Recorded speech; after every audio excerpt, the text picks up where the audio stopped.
Dear students, in this section you will learn about the concept of impulse and how you can apply it to variety of interesting situations. You will learn about the relationship between the impulse and momentum and how to calculate the impulse through variety of the examples. Before we can define impulse, we need to talk about concept of momentum. Momentum is measure of strength and measure of how difficult to stop a moving object. An object that is not moving has zero momentum. A slow moving large object has the large momentum. A fast moving small object also has the large momentum. For example, if a ping pong ball and a cricket ball have the same velocity, then cricket ball has the larger momentum because it is having the greater mass than the ping pong ball. You know, the formula for the linear momentum is mass multiplied by velocity. But how the momentum is related with the impulse? You can say when a force acts on an object for a short duration of the time, impulse is the measure of how much the force changes the momentum of an object. This force is called the impulsive force. As the impulsive, you can say reactive force, you can say impulsive force as reaction force also. This impulsive force varies rapidly without following any definite rule. So, it is neither essential nor practical to use the instantaneous force to track any change in velocity of the momentum of the body during short interval of the time. You can say, suppose two objects are colliding and during collision a large force develops, that is called the impulsive force. So, it is not practical to define the instantaneous force during collision.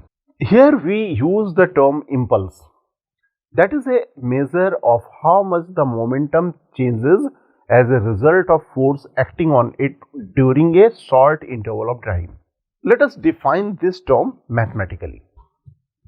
Mathematically, we define J equal to final momentum minus initial momentum, and we define final momentum as P final and initial momentum as P initial. So, we can say the impulse is nothing but change in linear momentum. Now, again come to the Newton's second law of motion. According to Newton's second law, the rate at which the body momentum changes equal to the net external force acting on the body.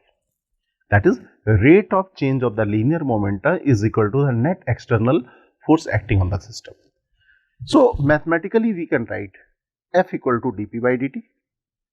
Here F is nothing but external force, net external force acting on the system, and dp by dt is the net rate of change of linear momentum with respect to time. We can rearrange this equation. We can write here F dt equal to dp. Let us further rearrange this equation, dp equal to F dt, and now you can observe we can take the integration of the both side with the proper limit, and limit here is p initial to p final, and here time limit is t initial to t final. Here the integral, this integral can be written as p, and with the proper limit we can simplify it to p final minus p initial.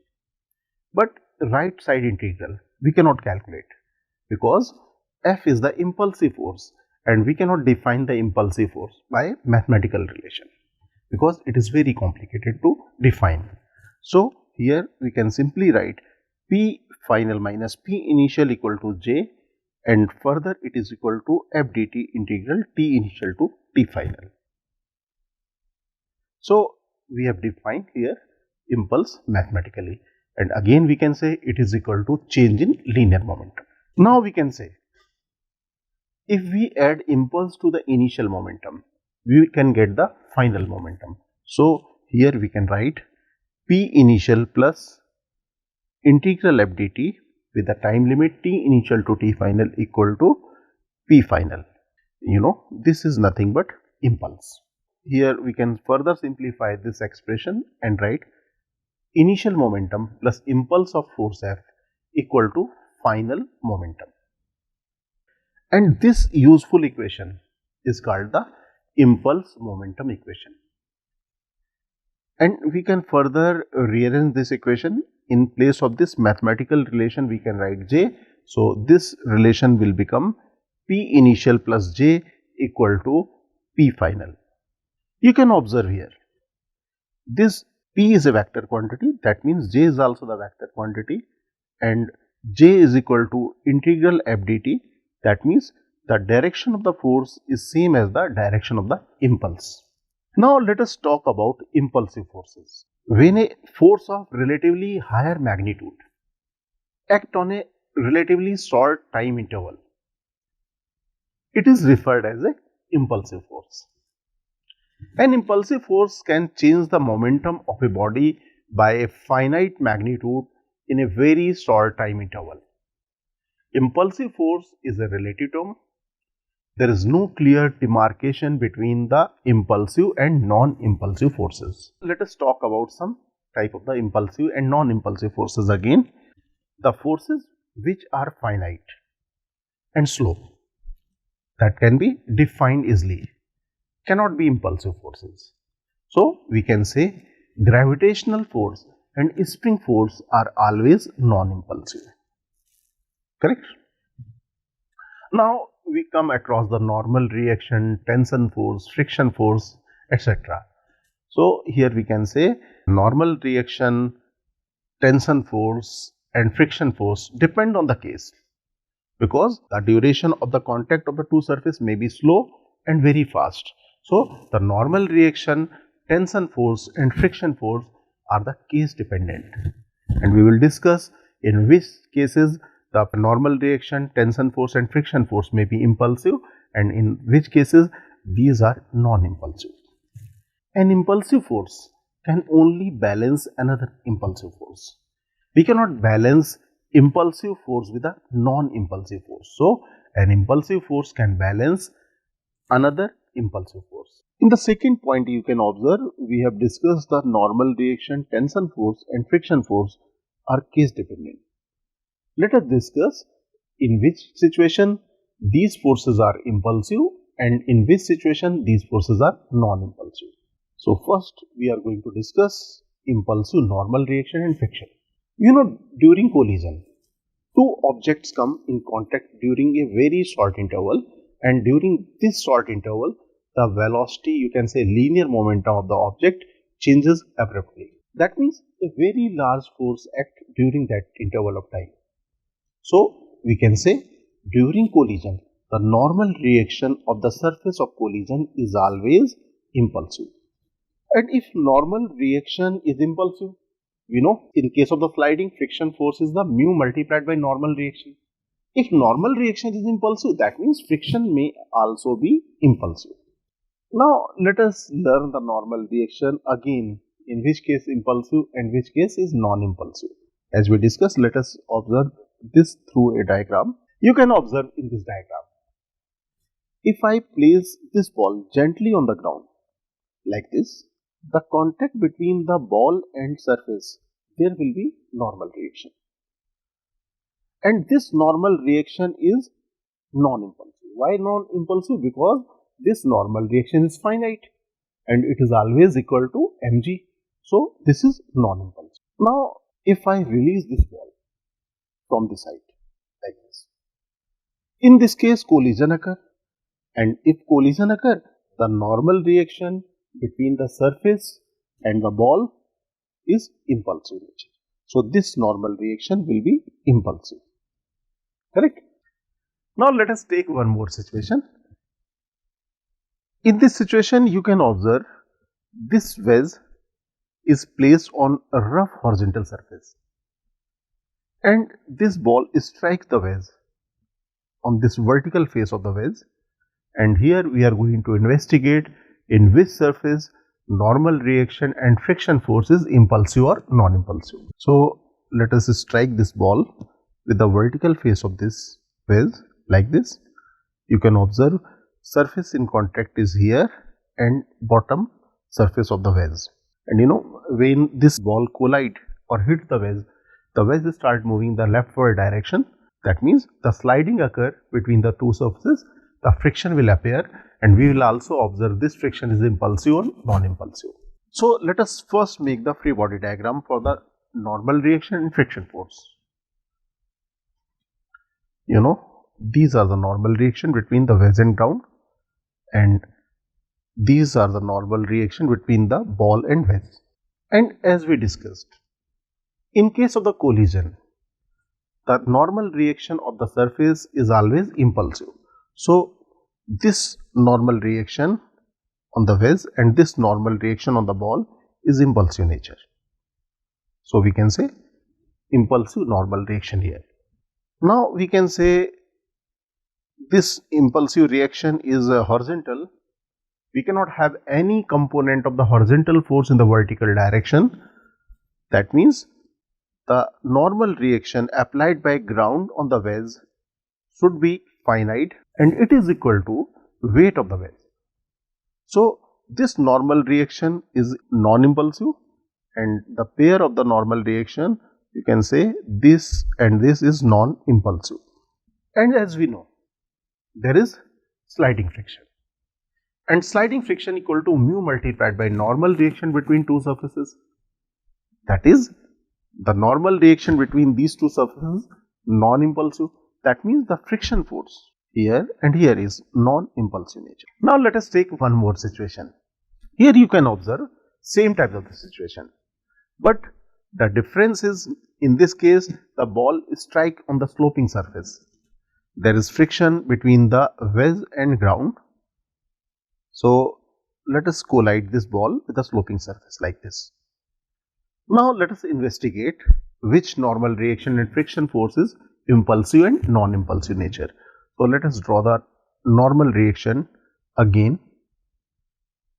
Here bottom surface and between the ball and wedge. Collision occur at this surface, and colliding surface where collision occur, the normal reaction is always impulsive nature. So these normal reaction you can say impulsive nature. Now you can observe here the component of the normal reaction in vertical direction will apply on this wedge like this.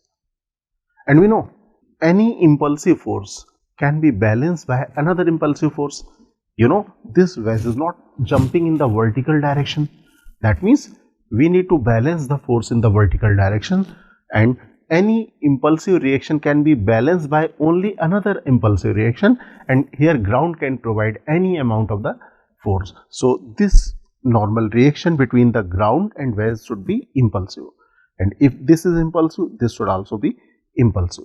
So we can say the normal reaction pair is impulsive. And there is a sliding between two surfaces. That is, friction nature is kinetic, and kinetic friction force is mu multiplied by normal reaction between two surfaces, and here the normal reaction is impulsive. That means the friction should be impulsive nature. These friction you can observe is impulsive friction. Here we discussed normal reaction and friction force, in which situation can be impulsive and which situation it is non-impulsive. Now let us discuss about the impulsive tension. You can observe here a sphere of certain mass is attached with the string and finally with the rope. And here is a particle.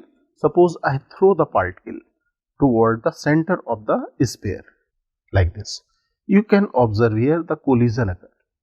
And if collision occur here, two surfaces are in contact, and we know colliding surfaces always have the impulsive normal reaction. So if we draw the free body diagram, the normal reaction between these two surfaces, here you can observe here, normal reaction between these two surfaces is impulsive. And before collision occur, the tension in the string is nothing but weight of the bob. But if collision occur, the direction of the normal reaction, that is the impulsive, is horizontal. We cannot have any component of this horizontal reaction in the vertical direction. That means this tension cannot be affected by the normal reaction, that is the impulsive normal reaction. That means the tension force in the string is non-impulsive nature in this case. But suppose I make certain change here like this.